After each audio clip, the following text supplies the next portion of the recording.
நேரா எங்க காவிரி ஆத்து தண்ணி ஏத்துறாங்களோ அந்த இடத்துக்கு ஸ்பாட்டுக்கே போயிட்டேன். ஸ்பாட்டுக்கு போனா அங்க வெள்ளையா தான் இருக்கு. வர்ற அப்படியே அதிகாரி எந்த வழியா பைப் வருது, வாங்க டேங்க் எல்லாம் கிளீன் பண்ணிருக்கீங்களா, எல்லாம் ஏறி இறங்கி பார்த்தா எல்லாம் நல்லா தான் இருக்கு. எவ்வளவு வெஞ்சலா வருது, என்ன காரணம் அப்படின்னு தேடி கண்டுபிடிச்சு அதிகாரிகளோட உட்காந்து பேசி அதெல்லாம் நோண்டி நுடக்க எடுத்து பார்த்தா பைப்பு இரும்பு பைப்பு, அந்த காலத்துல போட்ட இரும்பு பைப்பு.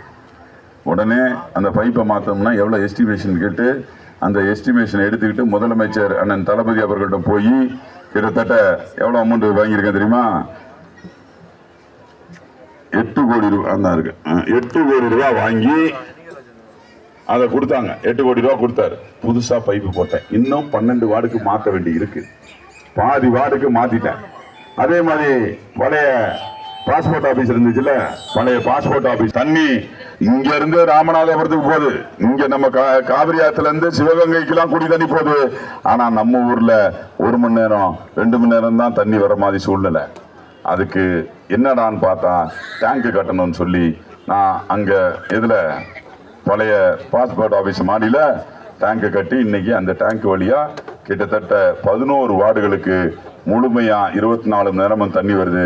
இன்னும் 13 வார்டுகளுக்கு இன்னும் தண்ணி வர வேண்டிய சூழ்நிலை.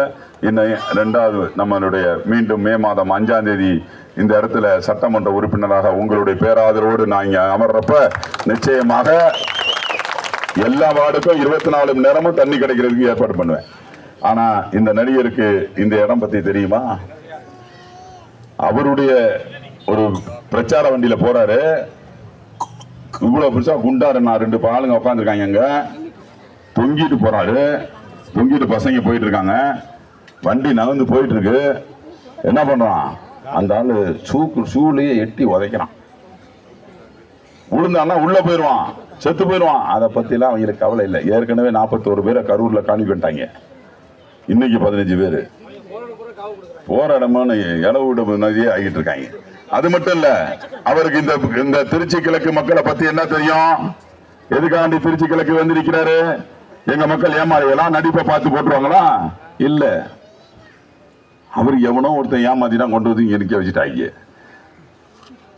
நான் நல்லா தெரிஞ்சுக்கங்க, மக்களோட மக்களா பயணிக்கணும், அவங்களுடைய இன்ப துன்பங்கள்ல இருக்கணும். இங்க இருக்க குறைகளை போய் சட்டமன்றத்தில் பேசணும். நம்முடைய முதலமைச்சர் பாத்தீங்கன்னா ஒரு கவுன்சிலர் ஆகி, துணை முதலமைச்சர் எம்எல்ஏ ஆகி, அதுக்கப்புறம் மந்திரி ஆகி, அதுக்கப்புறம் துணை முதலமைச்சர் ஆகி, இப்ப முதலமைச்சரா உட்கார்ந்துருக்காரு. அதனால தான் ஒவ்வொரு திட்டங்களும் கரெக்டா வருது. இன்னைக்கு மகளிர் உரிமை தொகை பாத்தீங்கன்னா, மகளிர் உரிமை தொகை 1000 ரூபாய் கொடுக்க முடியாதுன்னு எடப்பாடியும் மோடியும் சொன்னாங்க. ஆனா உங்களுக்கு எல்லாரும் கிடைக்குதா? எப்படி கிடைக்குது? நேரா பேங்க்ல வருது. பேங்க்ல நேரா வருது. வந்ததுக்கு அப்புறம் என்ன வருது? ஒரு மெசேஜும் வருது, உனக்கு போட்டாச்சுமா அப்படின்னு வருதா? இப்படிப்பட்ட ஒரு முதலமைச்சரை நீங்க அவருடைய கரங்களை வலுப்படுத்த வேணாமா? இப்ப மே மாசம் 5ஆம் தேதிக்கு பிறகு எவ்வளவு? 2000 ரூபாய். இன்னொன்னு என்னமோ கிடைக்க போகுது, 8000 ரூபாய் கூப்பன். ரெடி ஆயிட்டீங்களா? எல்லாம் கடையில் வாங்க ரெடி ஆயிட்டீங்களா? ஓகே, வாங்கியாச்சு. பிளான் பண்ணிட்டீங்க, பண்ணியாச்சு. என்ன டன் பண்ணியாச்சு. அதனால மாண்புமிகு தமிழ்நாட்டு முதலமைச்சர் அண்ணன் தளபதி அவர்களை கரங்களை வலுப்படுத்துகின்ற வண்ணம் நீங்கள் எல்லாம் உதயசூரியன் சின்னத்திலே பெருவாரியான வாக்குகள் வித்தியாசத்தில் என்னை வெற்றி பெற வைக்கணும். வெற்றி பெற வைப்பீங்களா? வெற்றி பெற வைப்பீங்களா? உங்களை நம்பி போலாமா?